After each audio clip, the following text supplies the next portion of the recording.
Hi YouTube friends, it's Victoria from Victoria Makes. Today I'm going to make a grapefruit marmalade. Yes, grapefruit marmalade, not orange marmalade.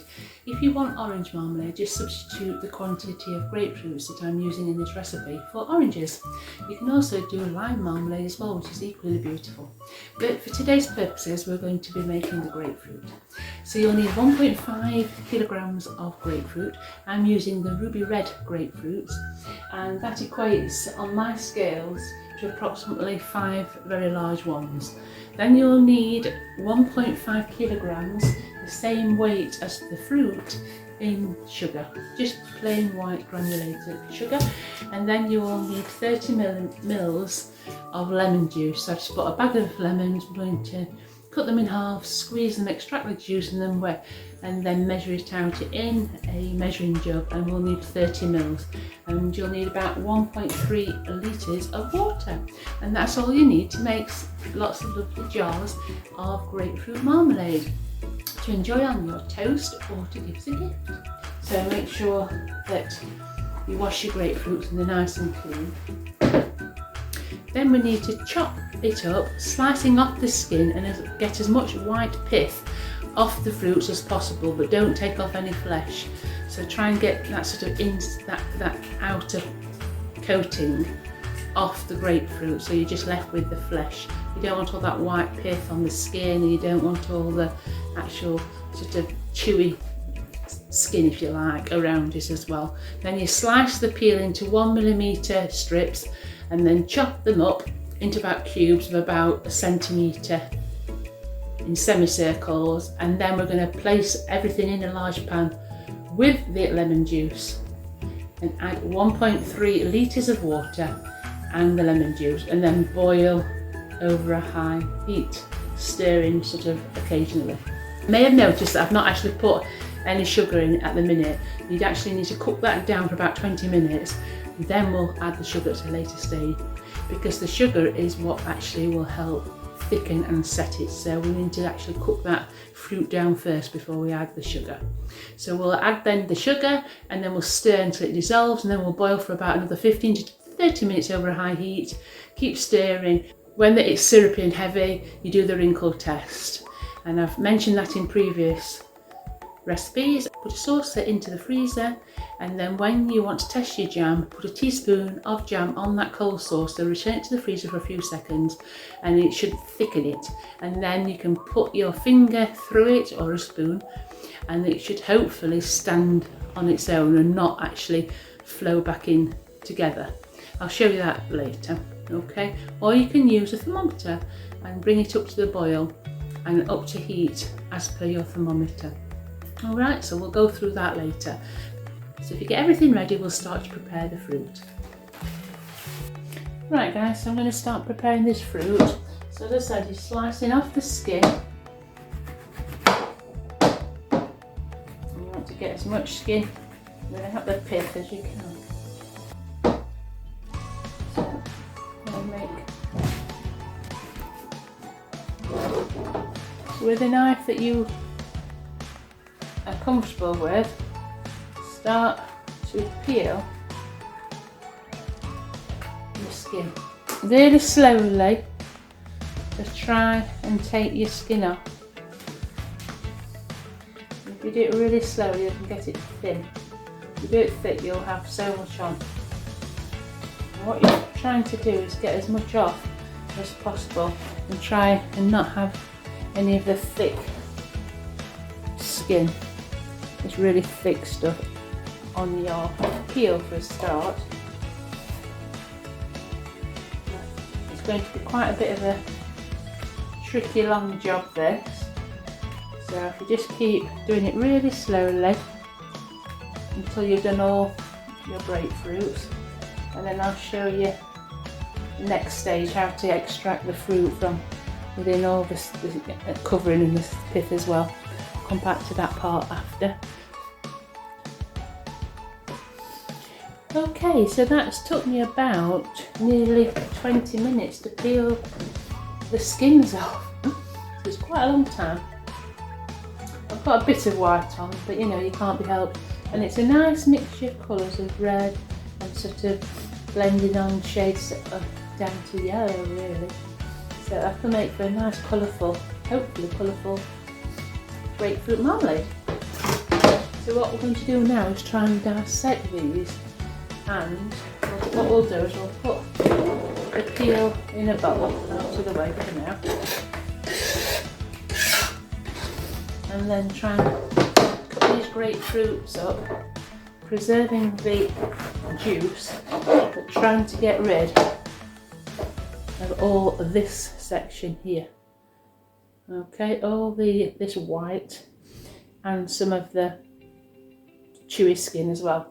So I think the easiest thing to do is to quarter it up first, cut the whole thing into quarters, and then we'll try and see if we can literally scoop it off. And do it over the bowl so that if there's any juice comes out, you'll get it on the rind. You don't want to lose all that lovely juice.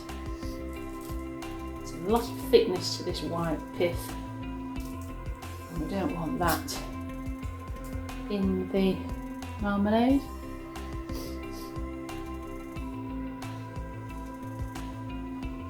Very chewy and will not add anything to a marmalade, ruin it. So it does say to get it all off.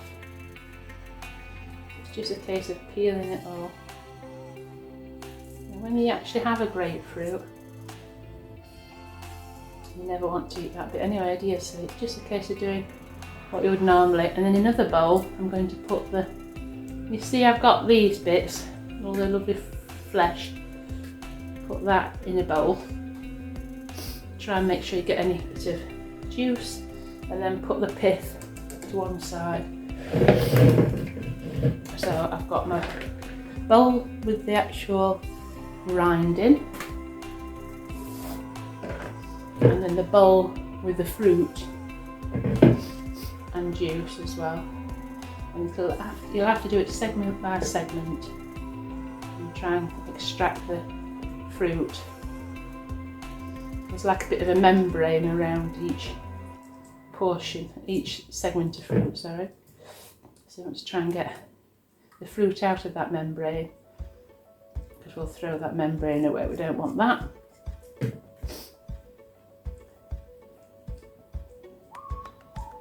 So it's a bit of a labour intensive job, but it's not something you can buy a lot of. It's not a common marmalade, this, so you are making something that's quite unique, so it's worth the effort that you put in. If you don't like marmalade, this ruby red one is the sweeter variety. Obviously the others can be very sharp, but this one's much sweeter than the normal variety, so I would recommend going for the red ruby grapefruit if you're going to do this recipe. So we need to do that with all your grapefruits, and then I'll come back to you when I've done it. It's probably again another 15 minutes until we've got to that stage, so I shall turn you off and then come back to you shortly. I've got the lemon juice in the bowl. I'm just going to measure that out shortly because we needed 30 ml, didn't we, of lemon juice. I've just got 2 lemons there, so I've extracted the juice from that, so I'm going to see how much that is in a moment and measures out.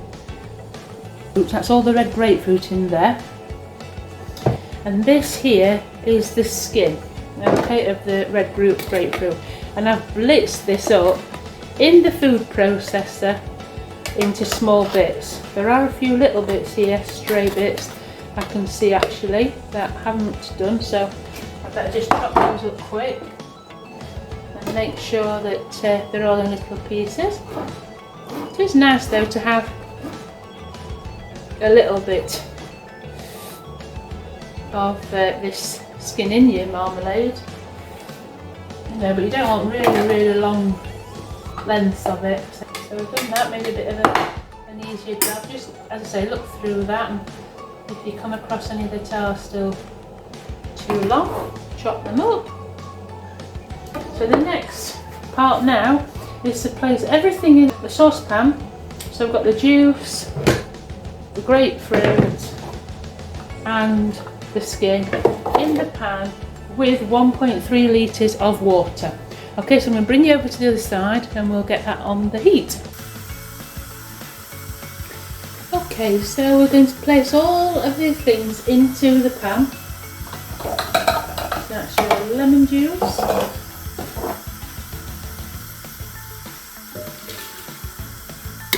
the peel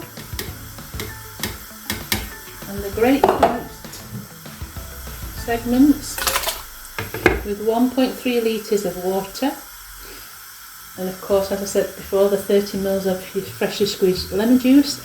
Boil over the high heat, keep stirring intermittently about 20 to 25 minutes or until that peel softens. When that's done, we're going to add the sugar. Okay, so I'm going to bring that up to boil, guys, and cook it for 20 minutes, and I'll keep showing you what it's like as we go along. Right guys, so while this actually is cooking for 30 minutes, what we want to do is sterilise our jars. I prefer this method where you heat the oven up to 140 centigrade, which is gas mark 1. Put your jars and your lids on your oven shelf, making sure they're not touching each other. I don't know why that is, but they're the rules that I've always abide by. Always prepare more jars and lids than you think you might need, because it's difficult if you've not got enough jars and they're all sterilised, what to do with the excess jam, and obviously it'll thicken. So always do more than you think. I've done 6 for this. I think I'll probably only need about 4, but just in case, you never can tell how many jars that you actually fill up. Check the lids to ensure that they're free from nicks and cracks and that they will be airtight, and then obviously make sure you close the oven door and leave the jars to heat up for about 20 minutes. Get a funnel ready so that you can actually put that into the lids and get your jam in much easier, and probably a soup ladle, that's what I like to use. Sterilise those in boiling water so they're all ready for when you actually get your jam into your jars. Okay guys, so I'll come back to you shortly. We're going to give this half an hour now. Okay, and then I'll show you what it looks like. Right, it's coming up to boil, guys, and you can see it's getting hot and it's starting to cook down quite a bit. And what we're trying to do is get that skin soft. It's not soft yet, but we'll just keep checking it and coming back. Right guys, we've had 25 minutes and this peel is now soft, so we're going to add 1.5 kilos of sugar to this and start rapidly boiling it up to the next stage.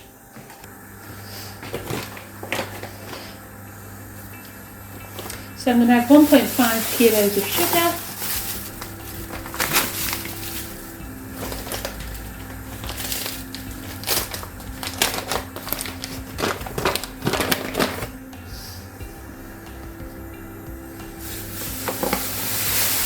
And stir it until it dissolves.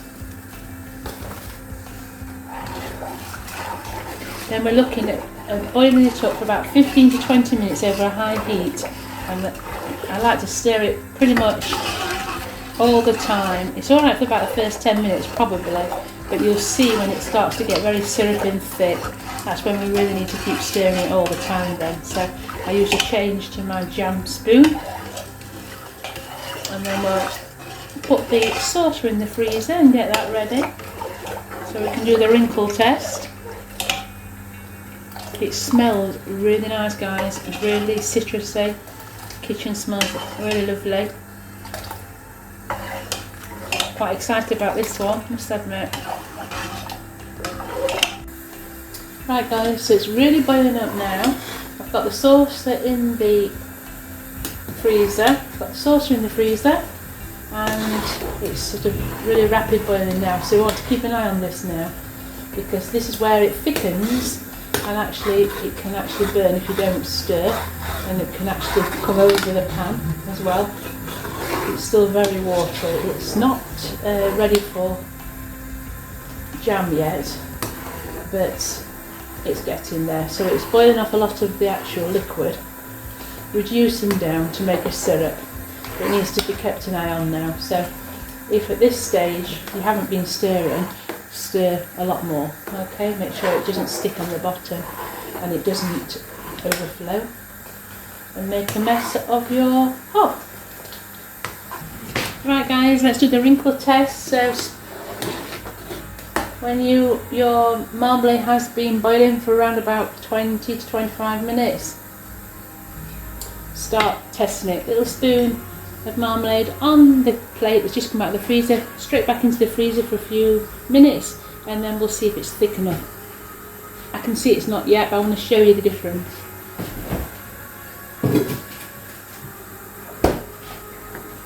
If you think you are near to setting point, when you actually do the test and you take a little spoonful and put it on your sauce, you remove the pan off the heat so it doesn't carry on cooking, okay, because you don't want to overboil it and over thicken it. I know at the moment it isn't, so I'm going to leave it on, but for each time you do the test, remove it from the heat, because if it is actually perfect it won't then overcook. Okay guys, so brought it back in and you can see it's just running everywhere on the plate, okay, and when you actually put your finger or spoon through, it just floods it back. So that's not done yet, so straight back in the freezers to chill that plate, and then it'll be cold when we try again. We'll try again in about another 3 or 4 minutes. Right guys, so I've got the marmalade out on the saucer test again, made a big gap, let it run down, and look, it's keeping nice and thick now, so I'm quite happy with that sort of consistency. Okay, any more it will be probably too thick, so we'll take it off the gas and we'll start to get the jars out and bottle it all up. Right guys, so now it comes to the bottling up, jarring up. So I've got my funnel and sterilise ladle, and then I've just got these sterilised jars out of the oven.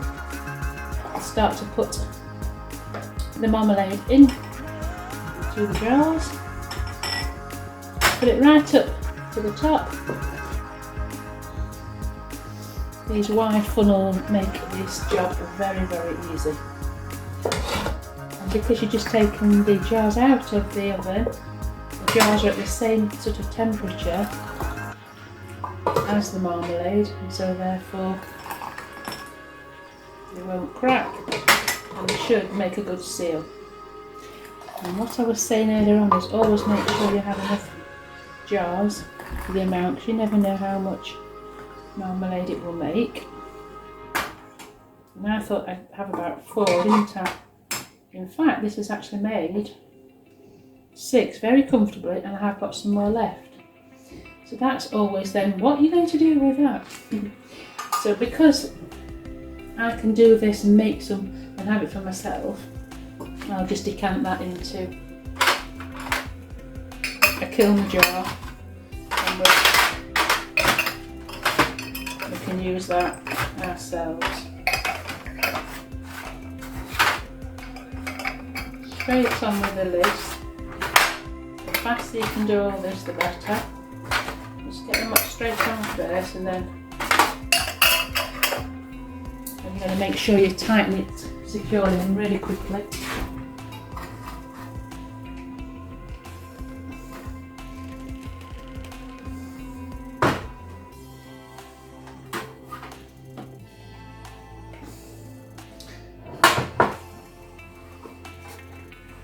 Once you've popped them up, you will hear a popping sound as it releases, but hopefully your seal should be good. If you don't get a tight seal and the lid pops up, then please store that in the fridge, because it will not store safely if the lid has popped. And the great thing about these are it will pop in the middle. It's a great way of telling you. So guys, this is our lovely grapefruit marmalade, and at the minute it's like a ready a reddy colour, beautiful colour. And it's, I would say this makes 7 jam jars, and it did take 45 minutes boiling time. So I hope you've enjoyed that little recipe for grapefruit marmalade, and I hope you will try it as well, and it will taste absolutely gorgeous. It smells fabulous. It took probably about an hour and a half actually, to be honest, but I've got 7 or 8 jam jars full of it, so it represents great value for money. Thanks for watching. Please subscribe if you like this video. There'll be more videos, how to save money, how to cook with things that you've got left over in your fridge, how to try and cook on a low budget, how to craft things and make things, and just how to have a jolly good time. So thanks ever so much for watching. Hope you subscribe and hit the like button, and thanks for being here. See you again soon. Bye bye now.